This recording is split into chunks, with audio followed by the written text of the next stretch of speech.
Hello, good morning guys. Bali na pod ko sa akong mini vlog. Mag-upload jud ta kada adlaw no. Bahala gula tay earning 00.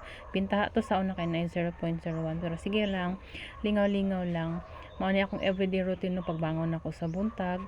Mag-prepare jud ko sa akong pamahaw no. Gaman mo bangon po nagdungan ang bata. Ako na sana siyang kuan ibutang sa kuna, mas bintaha gyud nga nagpapanday ko og kuna no kay makalihok-lihok ko. Dili ko mabalaka kung ang bata ibutang nako sa kuna. Kay kung sa katre lang siya maligid or kuan basin malipat ko, so makalihok ko, free kay ko makalihok-lihok. Una na kong buhaton ana no kay kanang magluto og pagkaon niya, kanang ginaling nga bugas man iyang pagkaon. Itak-ang lang nako na sa rice cooker, maghapon na niya nga pagkaon. Ako ra na siyang init-initon kung inigmatag kaon niya buntag o tuog hapon. So akong gi-prepare nga pamahaw no kay perminti man jud ta kanang gulay-gulay lang sa tanong, makapamalit tag isda kung tabo or sabado or naatay luwag-luwag sa kwarta.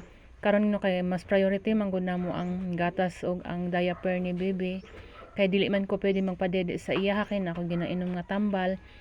Mahadlo ko nga possible nga piktuhan siya sa tambal nga akong giinom, so sacrifice sa ami ana man gyud obligasyon man gud nato na nga magpa tutoy ta magpalit ta og kanang breastfeed.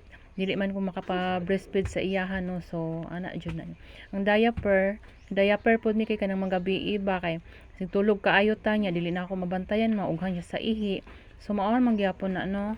So akong gi-prepare nga kuan kay talong akong papalit gapon sa palengke, so gisa lang atong kuan anin yun pa may nabilin nga okra, gisagulan lang nang ako ng corn beef kay dili pa man ko pwede magkaon og tinapa niya. Maghapon na namo ng sudan no, kung tinapa akong ikuan niya magbalik-balik ko og sudan og tinapa sa maghapon basig ang akong kuto-kuto na pud ang akong kalaban. Kung kuto-kuto mag andar no lisod kaayo kutasan ko maghanga ko nga daghan kay kong bation, dili lang kay kung mao nang gaamping ko sa pagkaon niya. Magisa ko ani kamay lang nga mantika, di pa rehas sa unang puturapak lang ko sa mantika o karon ko ana aware na ko ba sa pagkaon dili na kayo parat, so gisahon lang na nako. Ganahan ko aning kanang ginisa siya bagamay lang nga tubig, so lahi-lahi man yung tagway nga magluto no.